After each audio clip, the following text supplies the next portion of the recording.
tipped in the air and knocked away. KU's gonna win it. Blah, big time two-hand slam by Hunter Dickinson. Kaya Franklin with the steal, takes it inside, and one opportunity. This is the Jayhawker Podcast, presented by the University of Kansas Health System. Welcome to the March Madness edition of the Jayhawker Podcast. I am Greg Gurley along with Wayne Simeon, brought to you by the University of Kansas Health System, Xfinity, and Black & Veatch. We've got a lot to talk about today, buddy. Men's bracket, women's bracket, where we're going, how to get there, where the events are. It's going to be fun. I was in Salt Lake City 5 years ago, had a great time right before the game started. And then once the Auburn game started, it was one that we'd like to forget, but got an opportunity to go out to Salt Lake and reset after the final 2 weeks of our season didn't really go as planned, win-loss wise, injury wise, everything wise. But the beauty of the tournament is you get to reset. And that couldn't come at a better time for this squad. Indeed, indeed. It's the most wonderful time of the year. Come on, baby. Wow. That's how I'm feeling right now. March, basketball guys, loving this time. And let's get after it, man. I'm feeling the juice from Selection Sunday. Got a chance to watch both of the selection shows with the teams yesterday. And speaking particularly to the men, and I know that we're going to be circling back to the Big XII Tournament for both of our programs. But hey, listen, it's March. We're excited. Like, stop the pity party. Stop 4 seed, not healthy, not this, not that. It's March. We're Kansas. We got what it takes. We're resetting. It's time to get after it. Blue blood. Like, you know, what's the streak at? I mean, we're top of the streak for consecutive NCAA tournament appearances, 34, 35. I mean, how impressive is that? You know, you watch the selection shows and you see teams like Virginia, like a Samford, who are elated to have their name called. Listen, it's special. It means something. It's difficult to get invited to this tournament, let alone to be able to play in it and win it as many times as we have. And so, look, let's get off the pity party. Let's get off the hesitancy and the doubt and being a naysayer and half foot in, half foot out. It's March. We're Kansas. We got both teams in. Let's go. Well, how about this, too? We're not an underdog by any stretch, but nobody's talking about us. I mean, they're talking about us to be upset by Samford, but I kind of like it. Like, every year we go into this as a 1 seed or a 2 seed or at worst a 3 seed, let alone a 4, and everybody's gunning for us. Last year we got chopped down by Arkansas, and that was more of our own doing than theirs. I think we lost that game more than they won it, and we got an opportunity to put all those things aside, start fresh, try to rekindle the mojo and the swagger that we had when we dismantled Houston, when we dismantled dismantled is probably not the right word, but think about it. UConn and Houston, both number 1 seeds. Who do we beat? UConn and Houston. Who else do we beat? Tennessee and Kentucky. So we don't have to go very far to get these guys back mentally strong with their confidence. Like, when you're clicking, you're as good as any team in the country. You're not the 16th best team. You could be the best. And I'm glad you kind of said pity party, feeling sorry for ourselves, injuries, all that. And we're about to talk about some of that right now. But once we talk about it, it's over. And what I'm going to bring up was the Houston game where Hunter got hurt. Kevin didn't play in the second half. You look at the final score, it was ugly. It's awful. 30 points. I want to forget it. 5 days later, we go to Kansas City, knowing that Hunter isn't going to play. And Kevin decided, and our people decided not to play Kevin because Hunter wasn't playing. We didn't have much of a chance. We had a puncher's chance, and it didn't happen. I love the fight and the resiliency after we had a horrible first half to get it within 2 in the second. Yeah, boys fought hard. We had 4 or 5 possessions when we were down, only 2 that we couldn't capitalize. And it's so hard to come back when you're down double digits. And then when you go on a drought, they ended up, making shots. We didn't. We always create a narrative whenever we lose in the Big 12 tournament, which isn't very often. I mean, what have we won? 12 out of 27 Big 12 tournament titles. The next closest is Iowa State, I think at 5. But you would think that we never win it and everyone's better than us. And I think it's so annoying, especially when we're not in it. But anyway, that's up for the Iowa State fans can take it over. We were at home just watching tape, getting healthy, practicing, coming up with a plan. And we always create a narrative, as we should. Hey, we lost on Wednesday. That gives us 7 days off where we can rest, where we can get ready. And, it's great to win it. But you know what? Really doesn't mean much. Do you think, how do you think Auburn feels right now? They won the SEC tournament championship and they're a 5 seed. They're like, why do we do this? Yeah, no one's talking about that today. They're not really thinking about it today. It kind of goes away like that. But hey, it is important because we're all competitors. We work hard every time we step on the court. Every time there's an opportunity to win a championship, you want to step up and do that. Big round of applause to Kansas City. Big round of applause to Commissioner Yormark for locking in the Big 12 tournament all the way until 2031. Kansas City guys like you and I, we love that because believe you me, there's no place better. Like we've been to Oklahoma City, we've been to Dallas. You're just another event in those municipalities. When you come to Kansas City in the second week in March, it's Big 12 time. And didn't disappoint. The environment didn't disappoint, but obviously we were a little bit undermanned and outmatched when it came to our draw there with Cincinnati. And I don't think anyone was shocked, obviously, with what happened there. Mauled on the glass. They're a huge team, had a lot to play for. But our boys fought hard, though. Like they fought hard, and I love that you mentioned their fight getting all the way back, cutting the lead to 2. But it still felt like with 12 minutes left, gosh, I don't know if we have enough closing power because we were really only playing with 6 guys. I know Parker Brown was in the rotation, but not really because he himself was nursing an injury. But, I appreciate their fight. They got after it. You were hoping that some of those other guys would have a little bit of a better of a game to be able to build confidence, some of those younger guys that have been laboring. But, hey, at the end of the day, glass half full. You can see it potentially lending itself to us getting healthy and being able to get ready for the tournament. Well, let's be honest. Let's say we beat Cincinnati. We go up against Baylor. Ooh, that's a handful. Yeah. Scorers that can defend, score. They got a bench. So don't want to predict the future. And obviously hindsight going back, losing on Wednesday, just don't like the way we lost. And it's just not the Kansas way. But making excuses and moving forward, we weren't in the fight with enough bullets in our gun. And that's how it works. So let's put that behind us. Let's move on. Selection Sunday was great. You and I gathered with the team and the support staff over at McCarthy Hall, had a great meal. It was great weather out. It was great. And it should be. It should be celebrated. We've had a great year. Yes, the last month has been frustrating, but we are a 4 seed. 99% of schools around the country would love to be a 4 seed. Or a lot of those schools love to be in the tournament. Our friends to the west, they're playing in the NIT, So, hey, we're all doom and gloom. We're a 4 seed. We got to go to Salt Lake. Hey, I like these kind of problems. Yeah, you can call them your friends. They're my rival. If you want to call them friends, you can go ahead and go ahead and do that. But no, I'm excited. And you know what? I like our draw.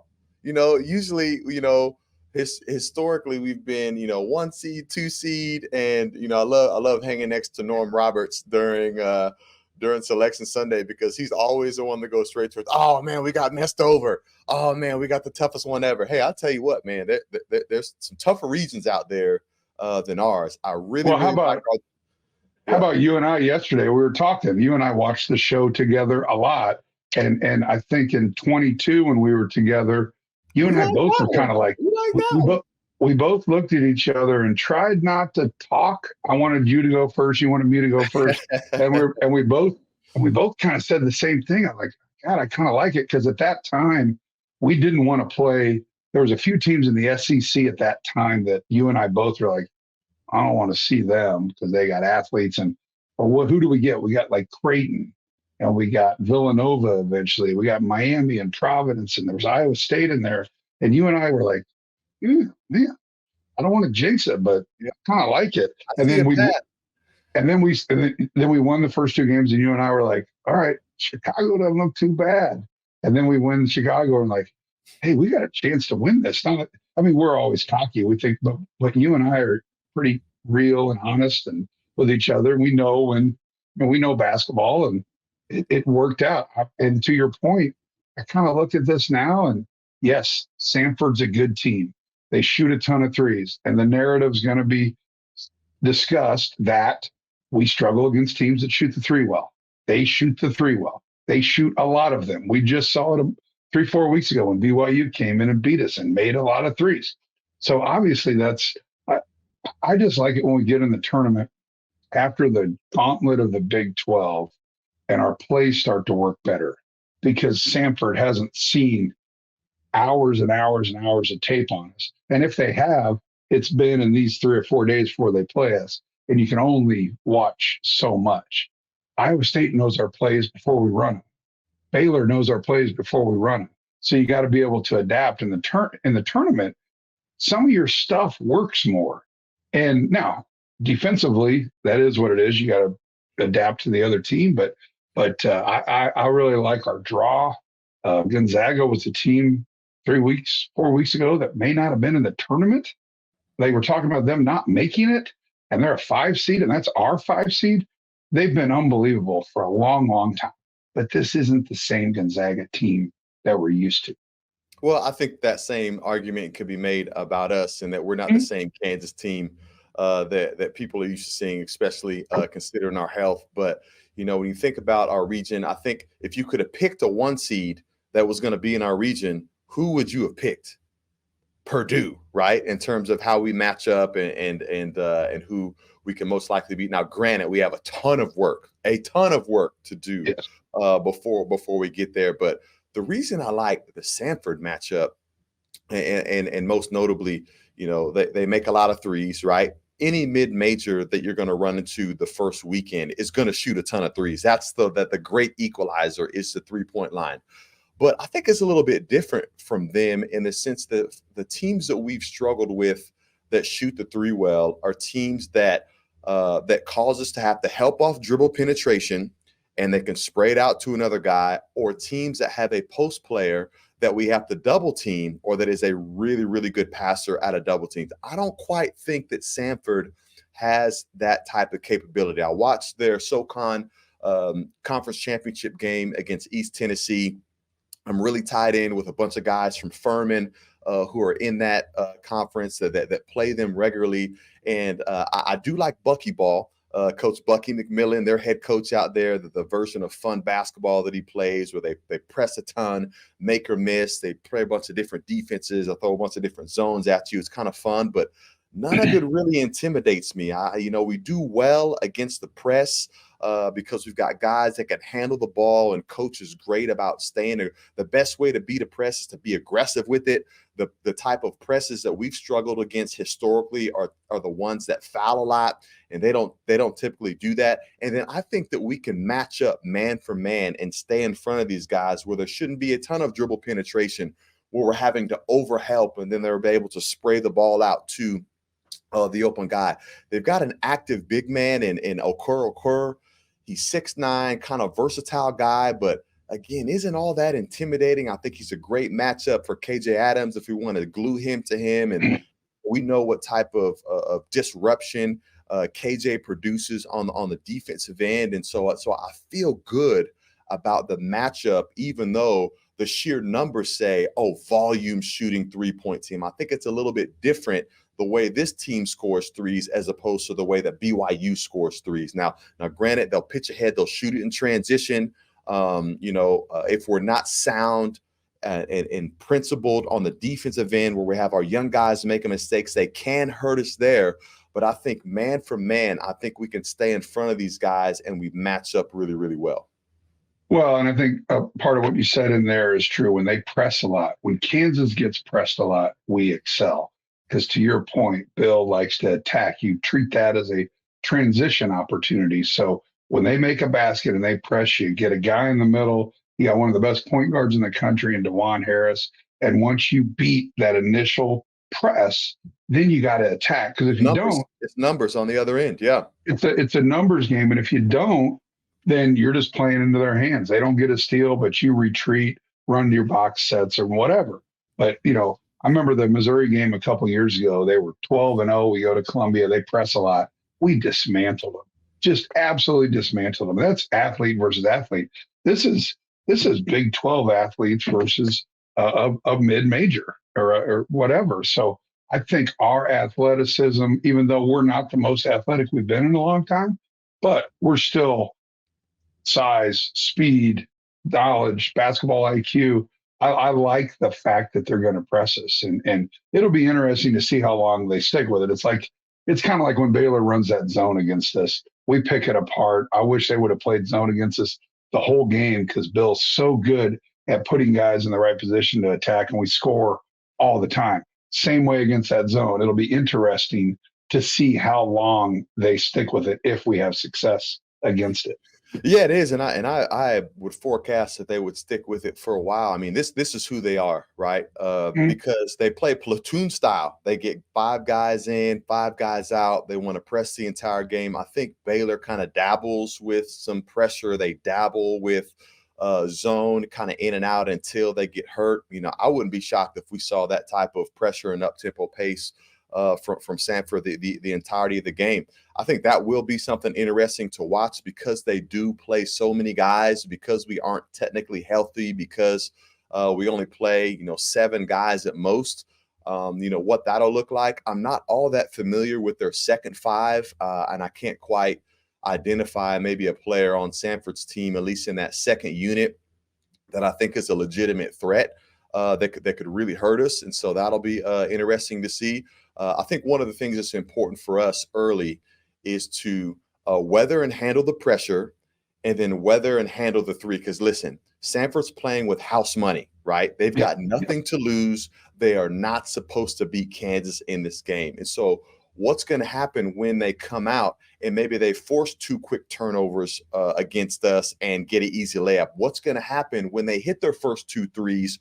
Are we going to panic? Are we going to get back on our heels? Or are we going to stay poised and composed in being able to kind of weather that storm? Because they got out to, I think, maybe an 11-2 run against East Tennessee in that SoCon championship game. And then Eastern Tennessee was able to kind of weather that first initial wave and then kind of stick in the game and make it close there at the end. And so I think that'll be very, very important for us, is to see how we're going to weather those runs. Because look, there's a reason why Samford is in the tournament. There's a reason why they won their conference. There's a reason why they won their conference tournament. Look, all these teams in the Big Dance are there for a reason, because they're good ball teams, right? And they're 29-5. They won 29 games. You don't win 29 games no matter what level you're at. 29 out of 34 games. That's a really good basketball team, and they deserve to be here. But like you said, when they get a couple turnovers, we commit a couple turnovers, they hit a couple threes, then just the weight of the world is on your shoulders, because the entire country is watching, hoping that non-Kansas fans hoping that you get beat, because they love the underdog. This is the term. That's what makes it great.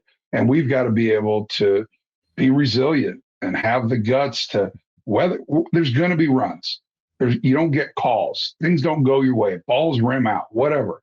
How are you going to react in the moments of adversity?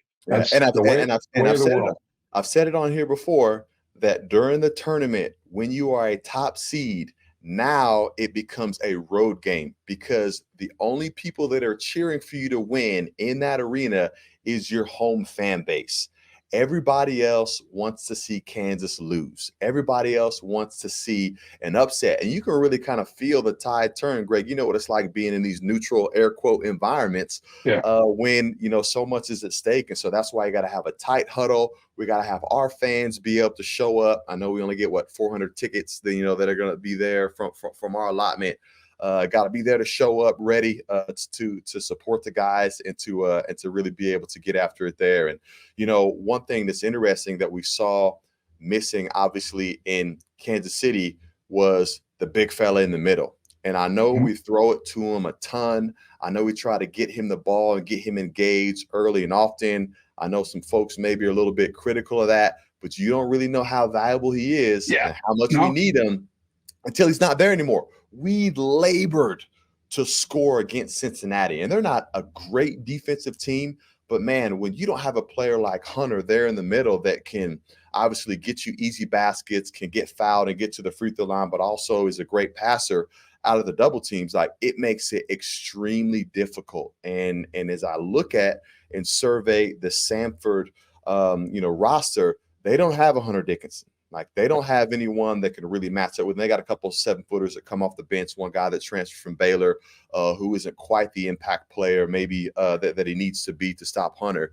But it's going to be really, really important to make sure that he's back and maybe not into full form in which we've seen him there because he's coming back from that shoulder injury. And a lot of what he's going to be experiencing on Thursday is kind of testing that out. And there's a couple more practices leading up to that. But I do think that he'll be a pretty big equalizer and a factor when it comes to tip on Thursday. Well, you said it best in life and your job and your team, whatever it is, if you don't realize how good somebody is until they're gone. And that's without I don't think our fan base truly understands the importance of Hunter Dickinson in the middle. Could he be a 25 and 15 guy? Sure. He's an 18 and 10 guy. Okay. Yes, it could have been better, but he's been really good for us. He flattens out the defense. He causes double teams. He's a great passer. And when it's not there, there's not a real threat. Like you can only run a ball screen with DeJuan and KJ so many times. They're going to defend it. You can only do certain things so many times that are successful. These teams are smart. Wes Miller's a really good coach. He's going to take things away. And they did without the threats of Kevin and Hunter on the floor. Now that they're back, how does Samford guard that? And that's going to be the main question. So we hope that it's a pick your poison type defense. Like they're going to have to decide, are we going to double team him? That's going to give him the open shot. Are we going to let him go? What's really going to be interesting to watch for me is Hunter, the way that he plays, and you can speak to this as a big guy. Hunter's not a great, he's very strong in his legs, but I don't think he uses his legs enough. He's a very upright guy, and he's got to use his arms to kind of get open. That might go away with his shoulder on his right arm. He has to move and leverage and all that, which might teach him to have a better base. He might have to utilize his legs because he does such a good job at getting position at times, but then allows a guy to root him out. And if he can hold that position, catch the ball lefty, and that's what I want to see out of Hunter. One of your favorite players growing up was who? Richard Scott. Richard Scott was 6'4", 6'5", but he could post you up because he'd get unbelievable position because he had strong legs. He would seal and he'd get it. That's the way you operated. You were great at getting position, holding it, and scoring. And maybe that's what Hunter, just by default, because of the injury, is going to use more on Thursday. Yeah. Hopefully that's the case. And, I'm unfortunately all too familiar with shoulder injuries and what that entails, the rehab, how it affects your confidence, how it affects your play. And I think you hit the nail right on the head in terms of, the arm battles that Hunter gets into, that any post player gets into when you're fighting for position, when you're holding off the defense, when you're going after rebounds. And I know that Coach mentioned in his press conference right after the selection show that Hunter had 2 good days of practice, albeit no contact during those practices. And so I think that these next couple of days where he is practicing with contact, hopefully it's an opportunity for him to build confidence, to have that thing hit, to get a feel for it and understand, hey, what are my limitations? How can I use it? I think that'll be important going forward. Not only in the Sanford game, again, who don't have big lumbering size or post players, but as you look to the next matchup, which both of those teams are concerning, because Gonzaga does have those type of guys. I mean, their starting front line is like 6'9", 6'9", 6'11", 245, like strong physical guys who in all intents and purposes are probably one of the top offensive rebounding teams in the country. Now, McNeese State, who's probably more of a concern for me, is a whole nother animal, because they got 3 or 4 dudes that are looking to exploit matchups, and they can go get their own basket. So what does that mean? Because we like to switch, it's going to be dribble, handoff, dribble, handoff, dribble, handoff. Hey, let's look for the matchup we want, and we usually know who those matchups are, and they allow those dudes to be able to go and to get a basket. And of course, I think Will Wade is a great coach as well, who likely will be a Power 5 head coach after this nice little run. Hopefully not West Virginia, which, like, if I were a guessing man, I would think, hey, he's probably going to end up at West Virginia at some juncture, but we could figure that out a little bit later on. But back to your original thought, it is going to be important for Hunter to get a feel for what he's capable of in the post with that shoulder, and then how that plays out with all of these matchups that we have ahead of us. I'm what you might call very good at hide and seek. This one time, my parents had to round up the whole neighborhood to track me down. It was a mess. A lot of tears. Well, now that we got Xfinity, we have Wi-Fi all over the house, including all my favorite super secret hiding spots. So I can kill time in here by streaming my shows and... Ha! Found you. The heck? How? You left Find My tablet on.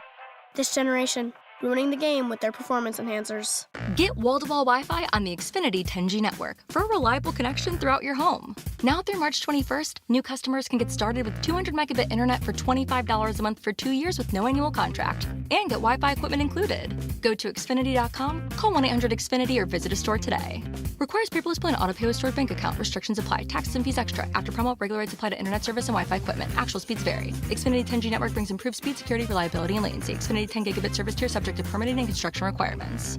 So we haven't really talked about Kevin very much, and I believe that Kevin would have played in the Big 12 tournament if not for the Hunter injury. We kind of white flagged it and just said, all right, let's get the second half of the Houston game all the way to Thursday in Salt Lake, and it was the right move. It's been tough over the last 3-4 days not being in the tournament. Hell, I got to go. I haven't done this in a long time. I went to a game on Thursday and watched TCU in Houston from a suite, had a couple beers, and I haven't watched a basketball game without broadcasting it in, I don't know, 25 years. It was kind of fun. I was did you cover your ears like you had a headset on, and did you call Brian Haney and ask him to talk to you, man? How was that? No, I was in the suite. I had some Modelo's. I was having the time of my life on a Thursday afternoon watching games, and I was like I don't know. It was just different for me, and I had a great time, but I miss it. And it was a game I could care less about. I didn't care if TCU or Houston. It was actually kind of a bad game. So it was fun, though, just to kind of take everything in a different way from what I've done for, half my life. But anyway, back to Kevin. The bone bruise, 7 days off, 8 days off is key. And that I think you're going to see a different Kevin. I mean, this is his last run, and he's a competitor. So I think sky's the limit for Kevin. I think this break was huge for him, where he can just take time off. And again, you think about it, all he played was the first half of that Houston game. And now here we are all the way to what is today, the 18th, back to the 21st. So a lot of time off, a lot of time to heal. We talk about it all the time. The one thing you don't have in the middle of the year is time, unless you create time by missing games. That's what he did, and that's a smart move. Going to have a semi-full strength, if that's even a possible statement, Kevin McCullough, and a semi-full strength Hunter Dickinson. But I'll take that any day of the week. And, I was a little disappointed. I know I wasn't going to talk about the Cincinnati game anymore. I was a little disappointed at Johnny Furphy Nick Timberlake, and we just shot the ball so bad. They all had a chance to play with a free mind, like you and I talked about. Like, all right, this is opportunity for these guys, and they just didn't capture it. Yeah, it is what it is. Learning experience, but hopefully they can find some rhythm with their two pillars back in there, Kevin and Hunter. Yeah, it's interesting as you think about Kevin and fighting through his injury, which is extremely difficult, not only physically but also mentally. Again, having to yo-yo back in and out, having good days and bad days. I think the advantage that he has over Hunter is that he knows what it's like to play with his injury. He knows what he's capable of. He knows his limitations, and so hopefully he's feeling the best that he's had in months and ready to get after it. Now, of course, that doesn't mean that there won't be the rust there. I'm thinking back when he came back for the Baylor game at Waco, was able to do some good things, but missed a couple bunnies and maybe was a step late on a couple things. And hopefully he gets, enough quality practice reps to where he can work some of that rust off. But of course, this is a better Kansas team, even with a hobbled Kevin McCullough. And so we need him on that court. And I think the same thing could be said about Hunter Dickinson. And so with that in mind, I think it's fair to go in with higher expectations from a competitive standpoint, knowing that your two All-Americans that combined for 28 points a game are going. Some version of that is going to be out there on the court, which is better than the version of Kansas basketball that we saw without him. Yeah, and we gotta really celebrate the positives. We got to look back and say, like I said early on, remember in Hawaii we beat Tennessee, we beat Kentucky, we beat UConn, we beat a lot of really, really good teams. We did Houston, not the overall number one seed, but right there, they laid an egg against Iowa State in the Big 12 championship. But all we got to do is show that film. We're done with the negativity. We're going to utilize Coach Q's positivity poll, and we're going to Tony Robbins this whole deal, right? We're no more naysayers, no more feeling sorry for yourself. We got a great opportunity, like Bill talks about every year. We have 3 2-game tournaments, right? We're going to go to Salt Lake City, win a couple games, come home, do some laundry, get some clean underwear, go back out on the road to Detroit, which is lovely, in the end of March. I don't know if you've ever been to Detroit at the end of March, but it'll be spectacular and beautiful, just like Salt Lake, right? Yeah. And you mentioned a couple of other teams. That was being sarcastic. Yeah. Were you even listening? Were you listening? I was, but I'm thinking about you. You mentioned a couple other teams, and I know you got the brackets in front of you. Just from a holistic standpoint, like, what are some things that stick out to you? What are some things that stick out to you as far as your bracket's concerned? What matchups catch your eye? Who are you going to be cheering for? In addition to the Jayhawks, I'm not asking for a prediction or a win or anything like that, but just what are some matchups you like? Well, if we just go to the Midwest, okay, our bracket, you look at Purdue and a play-in game, they advance. Utah State has kind of been a sexy pick, I guess. I don't know much about them. TCU, we're going to be rooting for them. I think Purdue's got a pretty easy walk into the Sweet 16. And then as you go through it, Oregon down at the bottom part of our bracket, you got them playing South Carolina, which they've had an incredible year. Creighton, although didn't win the Big East tournament, dropped a couple late. They're really dangerous. Are we going to root for Texas on their way out of the conference? Still better for the Big 12, right? I struggle with that. I'll leave that to you. I'm horns down for now. Yeah, let's skip that one. Tennessee, I think their ability to defend really, and they've got one of the best scorers in the country in Dalton Connect. I like it. See, that is one of the most intriguing matchups to me. And you know that the selection committee knows these things and likes to set those things up, a la how many times we've played North Carolina in the last several tournaments. But when I saw that, of course, I'm like, ooh, I want that matchup. I want Tennessee versus Texas, the avenging of Rick Barnes and the way that they showed him the door a little bit too early. Now, he's done a great job, probably found some resurgence even in his own 100%. Love for the game and his own career. And then, of course, I'd like to see the Vols take it to the Longhorns as they're on their way out of the Big 12. So that was one of the matchups that I'm really excited about. What was that, 7-8 years ago? He gets fired by Texas and got the Tennessee job like 2 hours later. I know it might have been 2 days later, but Tennessee's like, you're going to fire him and we can hire him? Yes. Throw a bag of money at him. And what a great coach to get like that. He doesn't have to change his wardrobe. He's still got a bunch of orange. I think it's a little bit of different orange. I think it's a little different tint. True. But he took Tennessee up to that next level. I mean, that's our bracket. As you scan through the other, North Carolina was a really, really hot pick out there, but they get their 2 seed is Arizona. And Arizona was probably fighting for that other 1 seed. They didn't get it because they lost in the Pac-12 tournament. And then Iowa State's a team that is anybody playing better than them down the stretch, even though they dropped one to K-State last week in Manhattan. But Iowa State ran through that tournament and I say dismantled again. I don't know why I use that word with Houston, but Houston barely scored. So defensively, I think Iowa State has what it takes to win it all. And they do have that offense with Lipsy and others that could really hurt you. So I do like Iowa State out there. I really thought they could be a 1 seed. I mean, we talked so much about how the Big 12 conference is the best conference in the country, and they won the Big 12 tournament. They were a game off of winning the league title. I was a little bit surprised that they didn't get it. I mean, they have an identical record with North Carolina, but possibly blue blood status got them a little ways. Some of the other storylines, I was kind of surprised that Michigan State getting in when you really look at the resumes of them with other teams like that. But I think that's the Tom Izzo effect. The Izzo effect. Yeah. The other teams in our, BYU is an interesting pick.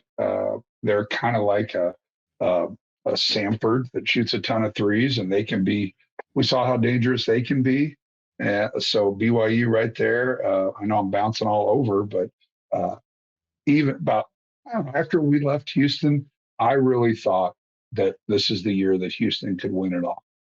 What they have on both sides of the floor, they're great defensively. They got an elite point guard that can get you buckets whenever, and they have those, other guys that can score. Now, they proved on Saturday in the Big 12 championship that they can struggle against a good defensive team, but if they met Iowa State, it would be in the national championship game. So I think Houston is coming out of the South. I'm a homer, so of course Kansas is coming out of the Midwest, right? Of course. I'm going to go with. I might go with Baylor out of the West. I'm not sold on Carolina or Arizona. And then let's go with Iowa State in the East. All right, I've rambled long enough. Go. Hey, I don't really have much to add there. I don't have a bracket in front of me. I'm not going Final Four or line by line. I mentioned the matchup that caught my eye outside of Kansas matchup in Tennessee and UT. I think another sexy pick is James Madison, JMU. Like, they've been a sexy pick in multiple sports because their football team has been fantastic.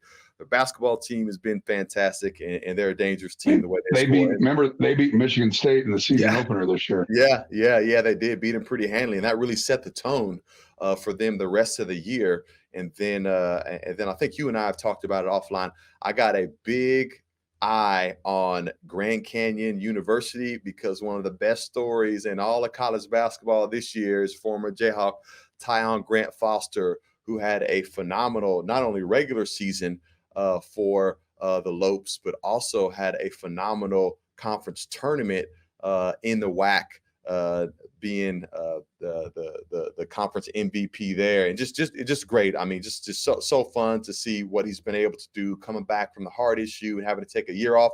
He was around here, came to our 125th reunion, was able to celebrate with the guy. Still feels like he's very much a part of this place, and he is. And then to go on and have the type of season that he's had, a season that actually could work himself into being a pro. Yeah, at some level, at the very least, having a shot at the NBA, and again, they're playing free And so I'm going to be checking those matchups out for them as well. Yeah, Tyon, what a great story. He came here, it was during COVID and never just clicked, couldn't really get going. Then you mentioned his health issues, but so he's one of the best kids ever. I mean, we all got to know him, and he was just nice. Kansas City kid, KCK kid, worked his way up the hard way through junior college. I mean, a great story. And he kind of reminds you of Keontae George's story, who had the heart issue and found himself out for medical reasons and worked himself back to be, having to be a Keontae Johnson player. Keontae George, former Baylor guy. You're right. Thank you for correcting me on that. And so, go Tyon in the Fighting Lopes. Yeah, so obviously the best, in our eyes, you and I, this is like our favorite time of the year. We get to travel, we get to see people that we haven't seen all year, we get to watch our Jayhawks, hopefully win a couple games. I mean, it's great. Our women also got in the tournament too. Yeah, I like their matchup too, and it was great to see them, get a win in Kansas City, which cemented them in the NCAA tournament. I tell you what, it was a whole nother experience to watch the selection show with them yesterday, knowing that they, solidified themselves in being an 8 or 9 seed, which they were. And whose huge dog was that ran through the? Oh, that was that was Coach Snyder's dog. I think they're called Labradoodles. He's got 2 Labradoodles and. That didn't look like a doodle. Doodle to me sounds small. That looked like a Great Dane. Was that not a huge dog? Nah. It wasn't a Great Dane. I'm not well versed in dog species. I don't really like dogs all that much, but I think it was a Labradoodle. So, but he was excited like everybody else was when the room lit up when Kansas's name was called. And hey, I like the matchup there against Michigan, a team that dropped to Nebraska. Who we beat earlier in the year. And then Kansas is at 19-12, Michigan at 20-13, playing in Los Angeles on Saturday morning, which is kind of Saturday morning out there, 1:00 Central. The Jayhawks will take on the Wolverines, and they'll be playing in USC's home arena. So, check that out on Saturday. It'll be a great day to be a Jayhawk. You can watch the women play early, and then hopefully see us at some point later on that Saturday in Salt Lake. Yeah, and I think if you ask them if they could pick which number 1 seed they had to go up against, that USC would be the one. You don't want to have to go to South Carolina and play in front of because on the women's side, the 1 seeds get a chance to host. So you got to go to their home turf. So you don't want to go to South Carolina. You don't want to go to Iowa City.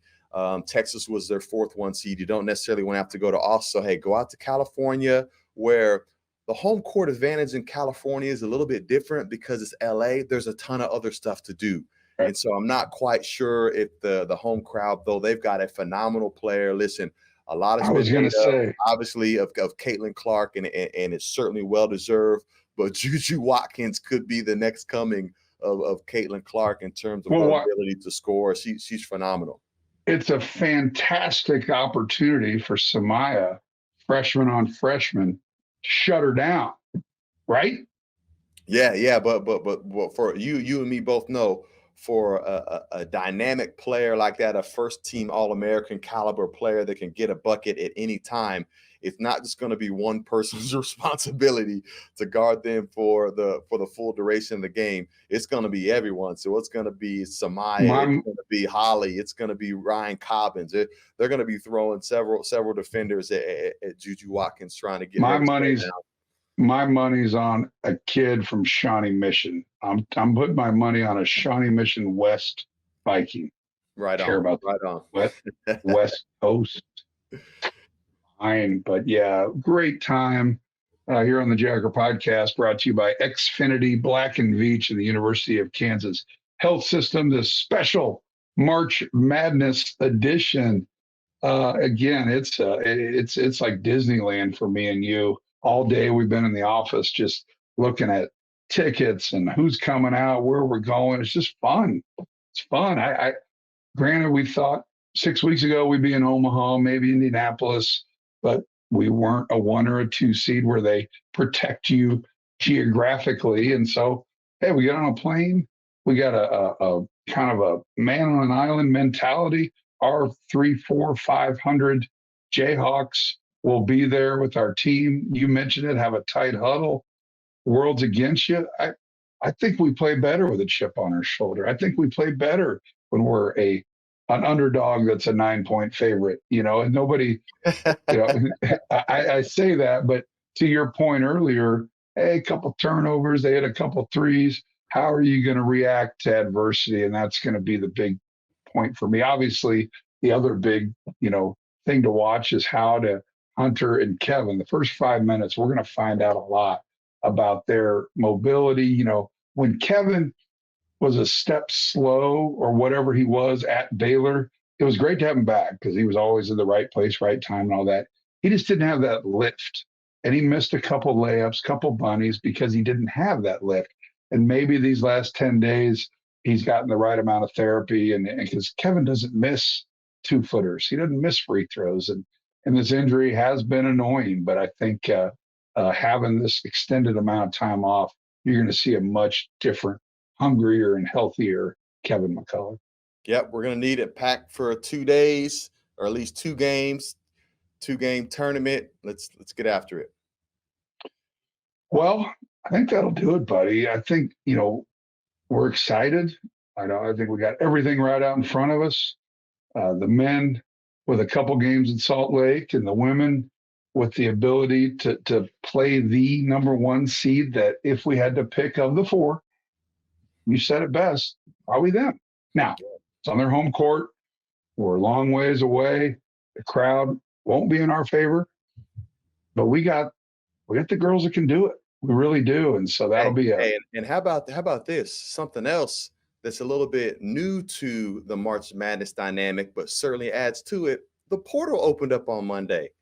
So now we got our eyes, both of our programs on portal combat, as I heard it described last year, which I think is perfect, but we got plenty more time to talk about that a little bit later on after we win a couple games in March. But I'm glad you brought it up. It's the dumbest thing ever to open it up right now. It baffles me that they do it right now because we see teams that don't make the NCAA tournament that say, hey, we're not going to go to the NIT because we got to get out and recruit. So you're going to have Rick Pitino and Porter Mosier and Jeff Capel and a host of others that aren't playing in the NIT going after guys right now. That's legal. The portal's open. We're trying to get ready to win a national championship. We're not out there recruiting. We need to be kind of on the phones, but I think it's so dumb that they don't wait. Granted, people's seasons are over. I get it. But it's unfair to the teams that played the best all year. So I guess that's the way they even it out, that the teams that don't make it get the first shot at them. Doesn't that seem dumb? Yeah, it's tough. I'm pro portal, but the timing is really off. And the same dynamic that you just described there, guess what? Lance and his crew had to deal with that as their portal season opened while we're trying to get ready to go win the Guarantee Rate Bowl. And then spring football starts this week for those guys. And guess what?